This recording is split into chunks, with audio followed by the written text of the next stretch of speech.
No means am I telling you this to make you afraid, because no one should have to live in fear.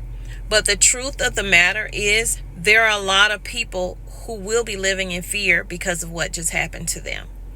There are a lot of people who have had traumatic things happen to them where it causes them to live in fear, whether a short period of time or a long period of time.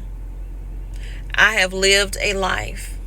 I am life after 50 over here. And I have been through traumatic situations that stayed with me and still stay with me. But I managed to go on and live my life. But I definitely live it differently because of what I have seen, what I have experienced. Okay? I have seen someone's life be taken more than once.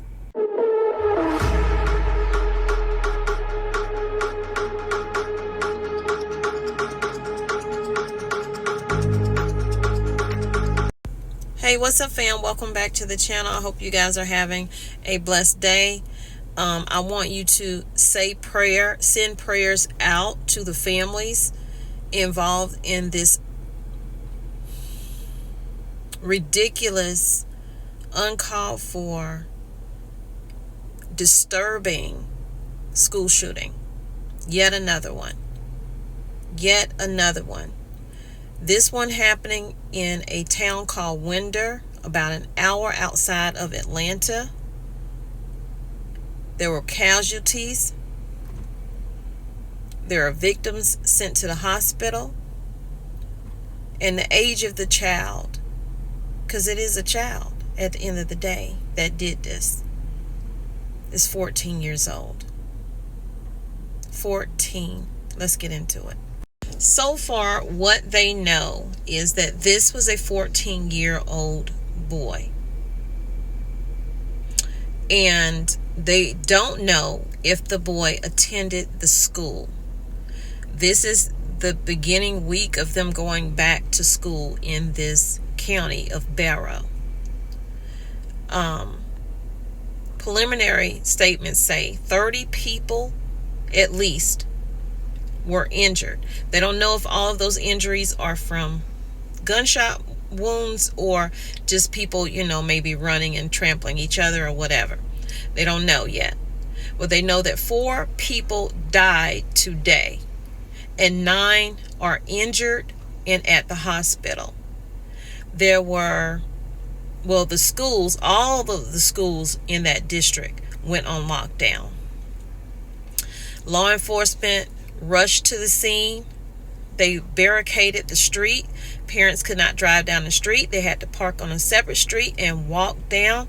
And then they were ushered over to the football field to try to reconnect with their children who have been calling them over and over again. And we need to get into some districts in South Carolina. I don't know if other states, but South Carolina, and I'm in North Carolina, they are saying they are taking the phones from the kids and they can get them back at the end of the day. This is going to be one of those arguments that take place that say, no, you're not taking my child's phone, because if something happened, I need to know that my child is okay. Okay, so they said there were at least 5 ambulances at the school. That's what reports are saying. And a medevac that was taking at least 1 patient to the hospital, evacuated.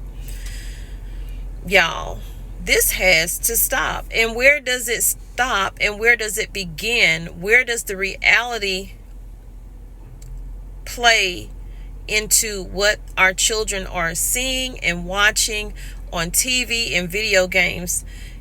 Are they thinking, okay, if I shoot this person, they're going to come back? Or are they just in that mindset of, my life is not going the way I want it to go? I'm hurting and I want to hurt others. Y'all let me know in the comments what you think it is, because it could be a multitude of many things happening. It could be mental, it could be emotional, it could be all types of things. No one knows right now. So the suspect, the 14-year-old, is in custody. He is alive. He is in custody. but they haven't released, of course, a name. Because so the question remains, if your child is in school right now, please get in the comments and let me know, even if it's your grandkids. If the district said we are now having this policy in place where, phones are a distraction in school, and I understand they really are. Kids are on their phone, not paying attention. But the policy they came up with is the teachers will take the phones. I'm guessing the homeroom teacher or whatever their first class is will take the child's phone and put it up until the end of the day. So your child will not have a phone while they are at school. They cannot play on their phone. They can not even contact you in case there is an emergency such as this, or any other kind of emergency that could be happening. Could be a gas leak, whatever, and they have to evacuate the area, because that has happened in a school when my kids were going to school years ago. So let me know in the comments, do you agree with that policy, or should they revamp that policy, or just throw it out altogether? Of course, the President of the United States has made his, statement to the families and stuff like that, and it's, his condolences and his, thoughts and prayers and all of those things that, the normal things that are said, but also the normal things that are said becomes very political. And it's, the left is not doing this or the right is not doing that. At the end of the day, every president that has entered the United States White House has had the opportunity at some point. They've had control of both sides of Congress. They've had control of the House. They've had control of the Senate. They've had the opportunity to pass any law that they wanted to pass.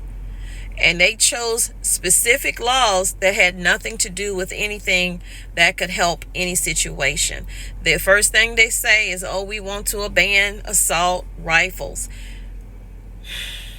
Banning assault rifles is not going to keep that 14-year-old, that 10-year-old, that teenager from getting access to that weapon.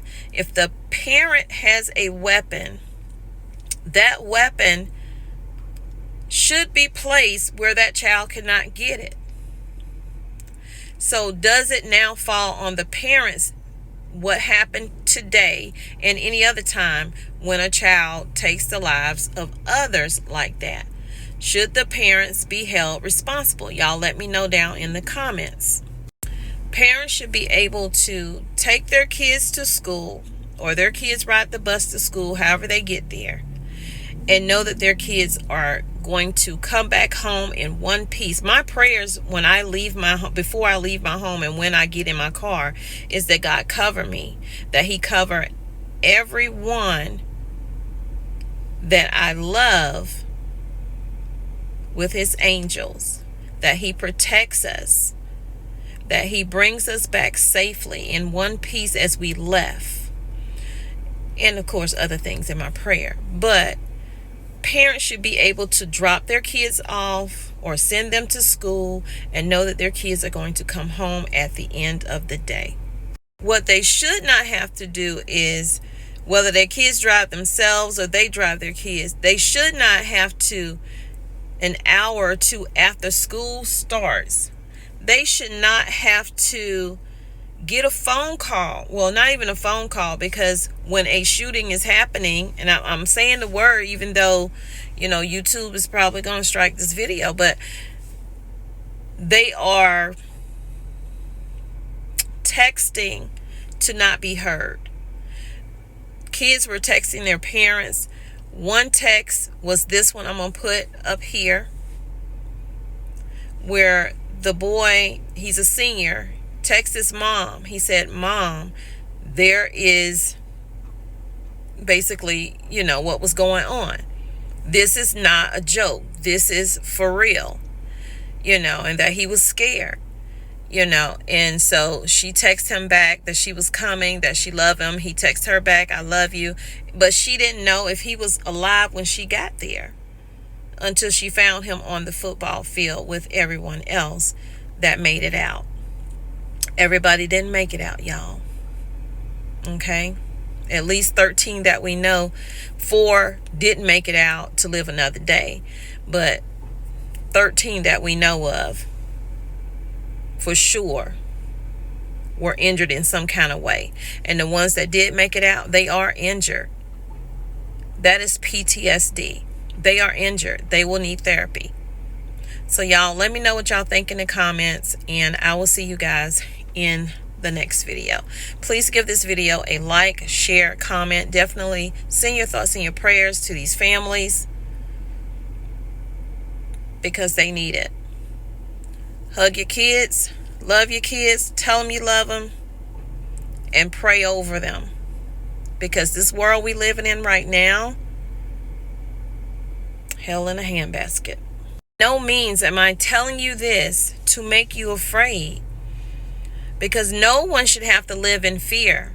But the truth of the matter is, there are a lot of people who will be living in fear because of what just happened to them.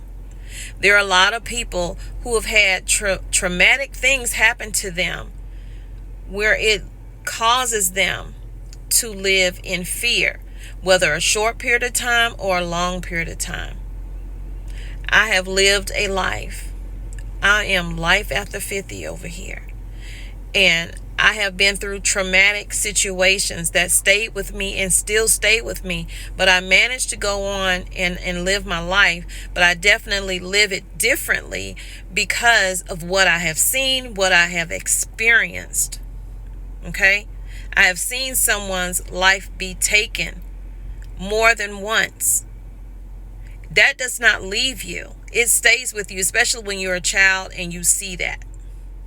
Or you're a teenager and you see that. Now, you will eventually be able to move on, but it doesn't mean that certain things don't trigger you. So, I'm telling you this because this is not about fear.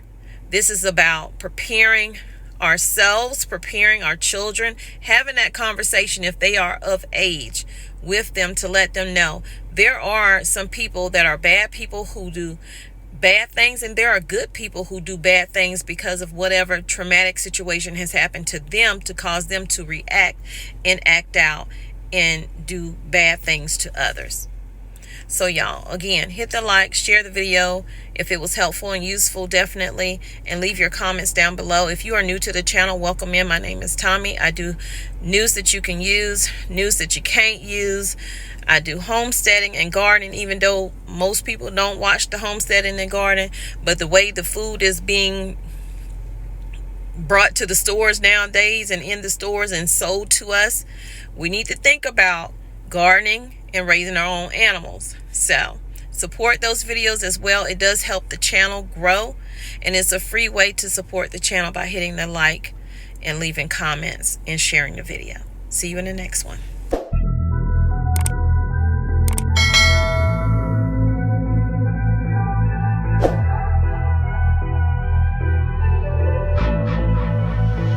I've been giving you the worst.